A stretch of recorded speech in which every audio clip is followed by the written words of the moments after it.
इस कार्यक्रम के पुण्यार्चक हैं दादाजी स्वर्गीय श्री मिश्री लाल जी पाटनी, दादी जी स्वर्गीय सोहनी देवी पाटनी, पिताश्री स्वर्गीय पुसराज जी पाटनी, माता श्री स्वर्गीय सुप्रभा देवी पाटनी, राजेश कुमार पाटनी, अनीता पाटनी, बेटा ऋषभ पाटनी, बेटी मेघा पाटनी, बेटी परिधि जैन, दामाद वेद शर्मा, जोरहाट असम। आचार्य भवन कुलवद्ध स्वामी महाराज जहाँ जीव को संबोधन कर रहे हैं, वहीं आचार्य भगवान जीव के बैराग को दृढ़ करने के लिए कह रहे हैं कि कोठी 18 घोड़े छोड़े 84 लाख हाथी इत्यादि संपत्ति सारी जीर्ण श्रम त्यागी। जिसको छोड़ना होता है मैं किसी से पूछता नहीं। जिसको छोड़ना होता है, जैसे कल उदाहरण दिया था, जब आपके पेट में भारीपन हो जाता है, जब पेट में भारीपन हो जाता है और आपको छोड़ने की इच्छा होती, तो फिर आप किससे पूछने जाते हो? आप तो चले जाते हो, किसी से परमिशन नहीं मांगते। मांगते परमिशन? क्यों अशोक जी, मांगते क्या? नहीं मांगते ना, दौड़ते हैं। छोड़ना है तो फिर पूछने की क्या जरूरत है? छोड़ना ही है तो फिर किसी से पूछने की जरूरत नहीं है। ओ बिमल जी दौड़ जाते हैं,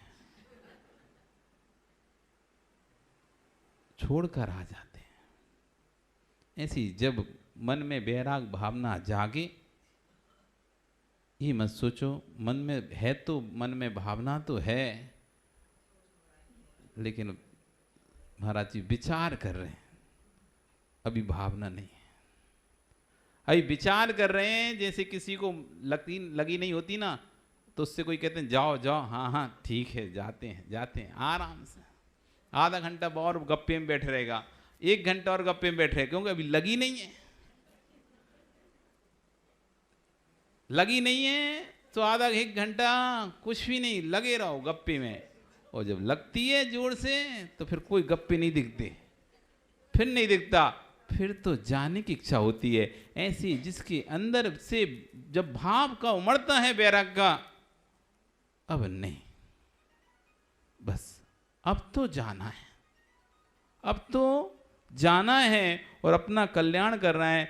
जब बैराग हो जाता है तो चक्रवर्ती इतनी संपत्ति छोड़कर चल देता है। और आप कह रहे क्या करूं महाराज, घर की व्यवस्था कौन देखेगा? व्यवस्था देख लूं पहले, ये सब व्यवस्था व्यवस्थित कर लूं।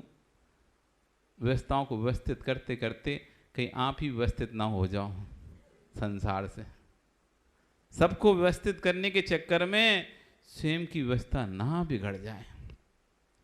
आचार्य में कहते हैं कि व्यवस्था बनाओ, लेकिन इतना ध्यान रखना तुम्हारी व्यवस्था ना बिगड़ने पाए, कि तुम्हारी आत्मा की इनको बिठालने के चक्कर में इतना क्रोध कर लिया, इतना क्रोध कर लिया, तो आचार्य भगवान कह रहे हैं वो तो बैठ जाएंगे, लेकिन तुम्हारी आत्मा में तो अनंत कसाय का बंध हो गया है। तुमने व्यवस्था बनाने के चक्कर में स्वयं को, अपनी आत्मा को कसाय से कस दिया, चिल्ला दिया, गुस्सा कर दिया।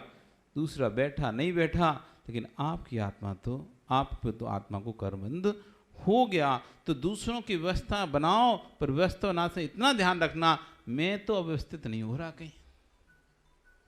कहीं ऐसा तो नहीं हो रहा। घर में आप बच्चों को समझाते हो, समझाओ, आचार्य समझाओ बच्चों को। एक माता पिता का फर्ज होता है बच्चों को समझाना, गलत राह पे जाने से रोकना, उनको भविष्य की आगे की व्यवस्थाएं बताना। लेकिन ये भी कह रहे हैं उनको बताते हुए इतना ध्यान रखना कि तुम तो संकलेश में नहीं जा रहे, तुम तो डिप्रेशन में नहीं चल रहे। पता चला बच्चे को सुधारने के चक्कर में खुद बीमार पड़ गया सामने वाला। बच्चा तो नहीं सुधरा, वो जरूर डिप्रेशन में चला गया। इसका क्या होगा, इसका क्या होगा, आगे इसका क्या होगा, ऐसे सोच सोच के कि ये आगे मेरे जाने के बाद इसका क्या होगा, ऐसा ही चलता रहा। और आगे इसका क्या होगा, क्या होगा, क्या होगा, ऐसे सोच में और डिप्रेशन में चला गया। व्यवस्था बनाओ, लेकिन स्वयं अव्यवस्थित मत हो। स्वयं अपना ध्यान रखो कि मैं तो तीव्र कसाय में नहीं जा रहा। जीव कह रहा है कि क्या करूं महाराज, घर की व्यवस्था कौन देखेगा, घर है किसका, जो मेरा है नहीं उसे छोड़ना क्या। अब आचार्य कह रहे हैं आप घर के बारे में सोच रहे, परिवार के बारे में सोच रहे। कल पूछा था कि आपका कौन है, सोच कर आना। सोच के आ गए क्या? जो मेरा है नहीं उसे छोड़ना क्या, और जो मेरा है उसे वो छूटेगा कैसे? जो मेरा नहीं है उसे छोड़ना क्या, और जो मेरा है वो कभी मुझसे छूटेगा ही नहीं। कुछ है आपका? नहीं है। कुछ है क्या आपका? कुछ भी नहीं है। कुछ तो होगा। अरे आत्मा तो खुद ही हो ना आप। आत्मा का क्या है? आत्मा का क्या है? ज्ञान दर्शन मात्र आत्मा का है। ज्ञान दर्शन आत्मा का है, जो आत्मा से कभी नहीं छूटेगा। बाकी कुछ भी आत्मा का नहीं है, इसलिए सब छूटना है। यहां तक कि कर्म भी छूट जाता है। जो 24 घंटे आत्मा में चिपका रहता है, ऐसा कर्मी आत्मा के साथ विग्रह गति में भी साथ में जाता है। ऐसा कर्मी एक ना एक दिन वो भी इस आत्मा को छोड़ देता है। जब सिद्ध परमेष्ठी बनते हैं तो कर्म भी आत्मा को छोड़ देता है। ये भी आत्मा का खुद का नहीं है, सिर्फ ज्ञान दर्शन रहता है, जो यहाँ भी है और सिद्धालय में भी है। तो जो मेरा है नहीं है उसे छोड़ना क्या, और जो मेरा है उसे छोड़ना क्या, वो तो छूटेगा ही नहीं। बैरागी कुछ भी छोड़कर नहीं जाता, बैरागी कुछ भी लेकर नहीं जाता। ना तो बैरागी कुछ छोड़कर जाता, ना बैरागी कुछ लेकर जाता। महाराज जब तक व्यवहार की बातें नहीं बोलेंगे तब तक समझ कैसे आएगा? जिस विषय को अनंत बार सुना, उस व्यवहार को सुनने की क्या आवश्यकता है? जिसको कभी नहीं सुना, आज उसको सुनो। बैरागी कुछ छोड़ता ही नहीं है। अभी तक हम नहीं छोड़ता, छोड़कर ही बैरागी होते हैं। जो छोड़ता है उसका नाम बैरागी है, जो छोड़ता है उसका नाम बैरागी। जबकि आचार्य ने बैरागी को छोड़ता ही नहीं है। बैरागी ने आज तक कुछ छोड़ा ही नहीं है। छोड़ा क्या? किसी त्यागी ने कुछ त्याग छोड़ा है क्या? अब को महाराज जी आप ही तो गाए घर छोड़ के, इधर आप कह रहे कि हम कुछ छोड़ते नहीं है। आश्चर्य बन गए। पर की बातें सुनकर हंस सकते हो, अपनी बात सुनकर मुस्कुराहट आती है। बैरागी ने कुछ छोड़ा ही नहीं है। उसने तो इतना जान लिया मेरा कुछ है ही नहीं है। उसने कुछ नहीं छोड़ा है। छोड़ते वो हुए जिसका कुछ होता है। उसने जान लिया मेरा तो कुछ है ही नहीं है, तो छोड़ूंगा क्या? बैरागी ने वस्तु नहीं छोड़ी। छोड़ेगा वो जो अपना मानेगा। जो अपना मानेगा वो तो बैरागी होगा ही नहीं। बैराग जब आता है तब वस्तु छोड़ने का भाव नहीं आता। बैराग जब आता है तब तत्व का बोध हो जाता है, कुछ भी मेरा नहीं है। जब कुछ मेरा है ही नहीं है तो छोड़ूं किसको? घर को छोड़ के आए, मां को छोड़ के आए, पिता को छोड़ के आए, ये राग की भाषा है। ये राग की भाषा है। अभी भी तुम कह रहे हैं मैं पिता को छोड़ के आए, मेरे पिता को छोड़ के आए, मेरी मां को छोड़ के आए, मेरा घर छोड़ के आए। अभी भी मेरा छूटा नहीं है, अभी बैराग नहीं है। ये राग है। वो राग बार बार आपको याद आ रहा है कि मैं ये छोड़कर आया, मैं छोड़कर आया। यदि बैराग होता तो ये समझ में आ जाता कि मेरा है ही नहीं है, तो छोड़ूं किसको? महाराज जी इसको छोड़ दो। जब मेरी है ही नहीं तो छोड़ूं किसको? जो मेरी होगी वो मुझ में होगी, और उसे मैं कभी छोड़ नहीं सकता। वो मेरा ज्ञान दर्शन होगा। ये तो पहले से ही पृथक है। जो वस्तु पहले से ही मुझसे अलग है, उसमें कैसे छोड़ूंगा? मैंने किसी को पकड़ा ही नहीं है, कोई ने मुझको पकड़ा ही नहीं है। बस मैं एक राग स्थापित कर चुका हूं। ये वस्तु एक क्षण पहले जो हमारी नहीं थी, एक राग आते ही ये वस्तु मेरी हो जाती है। जबकि कुछ भी नहीं बदलता। ना तो कोई उस पर कुछ अलग से कोई चिन्ह आ जाते। पहले जब इनकी वस्तु थी तो इस पर अलग चिन्ह थे, अब इनकी वस्तु के तो अलग चिन्ह आ गए, इनके जैसा आकार बन गया। कुछ नहीं हुआ। ये घड़ी यहाँ रखी है, अभी मेरे हाथ में है तो मैं अपनी कह रहा हूँ, कोई और पकड़ लेगा, ले लेगा, अपनी कह लेगा। वस्तु बेसिक बेसिक कुछ भी उसमें बदलाव नहीं आएगा। आएगा कुछ बदलाव? जैसा था वैसे ही रहेगा, लेकिन फिर भी बस एक राग अकेला बदलता है, वस्तु को तो किसी ने लिया ही नहीं है। इसलिए जिसके पास कुछ नहीं है वे खुश हो जाए, रोना बंद कर दें। पैसा जिसके पास ना हो वो रोना बंद कर दो। क्यों रोना बंद कर दे भैया? तुमसे बड़ा भाग्यशाली कोई नहीं है। जिसके पास संपत्ति कम है नहीं है उससे बड़ा भाग्यशाली नहीं है। क्यों? जिसके पास फूटी कोड़ी नहीं है उसे टेंशन नहीं है छोड़ने की।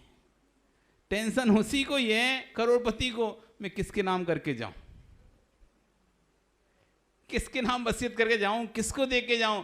जिस पास है ही नहीं है वो किसका वसीयत करेगा, किसको दे के जाएगा। करोड़पति छोड़ने के लिए सोचना पड़ता है, किसको सौंपूं, किसको दूं, कैसे जाऊं। जिसके पास कुछ नहीं उसे कुछ सोचना ही नहीं पड़ता। एक छोटा सा कथानक आता, एक भिखारी था। एक भिखारी था, बढ़िया रोज मांगता था और रात को आराम से सुख की चैन की नींद सोता था। 10-50 रुपए आते थे, 100 रुपए आते थे, खाता था पीता था और रात को सो जाता था। एक दिन एक बहुत दयालु व्यक्ति निकला वहाँ से और उसने एक मंदिर में बड़ी पूजा अनुष्ठान किया और उसके बाद सब भिखारियों को पैसे दे रहा था। उसने उस भिखारी को जो आराम से सुबह जितना मांगता था शाम को तक खा पी के अपना ख़त्म करके सो जाता, ना कुछ था ओढ़ने को ना जोड़ने का कुछ नहीं था, उसने उसे 2000 का नोट दे दिया। अब सोचो भिखारी को उसको 2000 का जो नोट मिल गया, वो बड़ा खुश हुआ कि आज तो बड़ी अच्छी भीख मिली, बढ़िया भीख मिली, बड़ा दाता है ये तो। अब दे दिया, दे के वो चला गया। अब सुबह से भूखा तो था ही, अब वो जैसे ही सोचा कि आज तो 2000 रुपये मिल गए, अब और कमाने की जरूरत नहीं, आराम से सो गया, अभी तो शाम को खाना खाऊंगा। और जैसे ही वहाँ जाता है खाना खाने के लिए, अब जेब में देखता है तो खुले पैसे नहीं और 2000 का नोट निकालता है तो सोचता है किसी कौन तोड़वाए, रहता ही नहीं रहता। कोई चीज़ खरीदनी होती है अपन को, यदि नोट बड़ा है और 10 रुपये की 2 रुपये की चीज़ खरीदनी होती है, 10 रुपये की चीज़ खरीदनी, सोचते हैं कि यार 10 रुपये के लिए कौन तोड़वा, छोड़ा रहने दो बाद में देख लेंगे।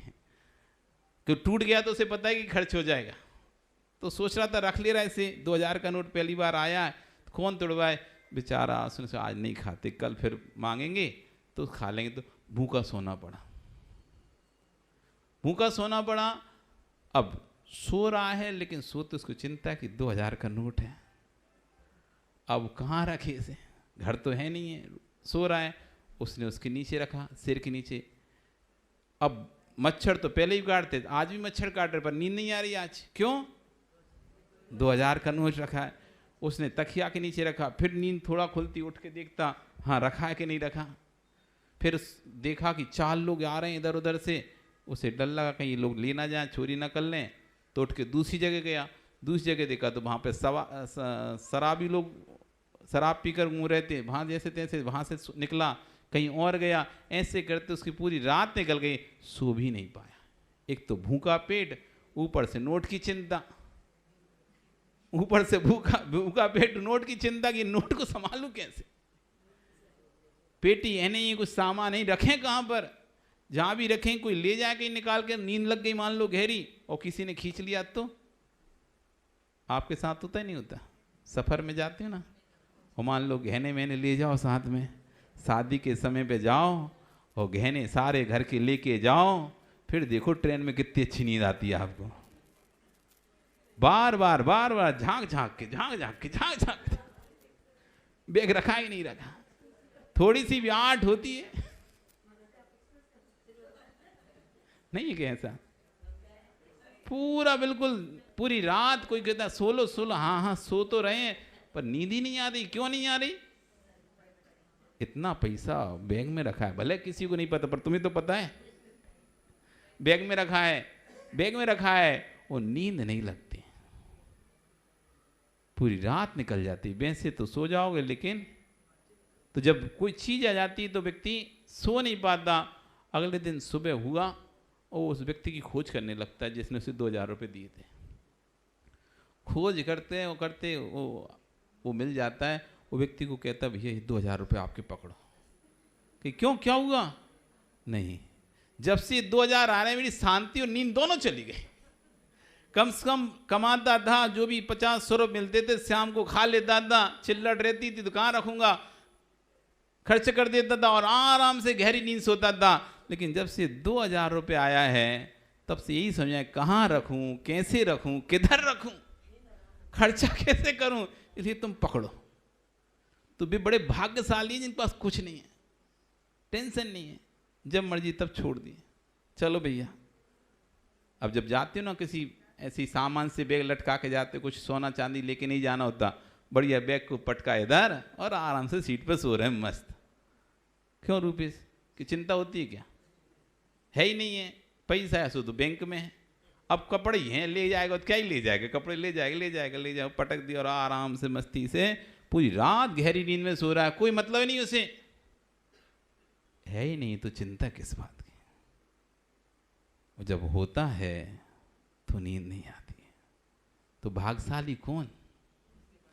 जिस पास है वो, कि जिस पास नहीं है वो?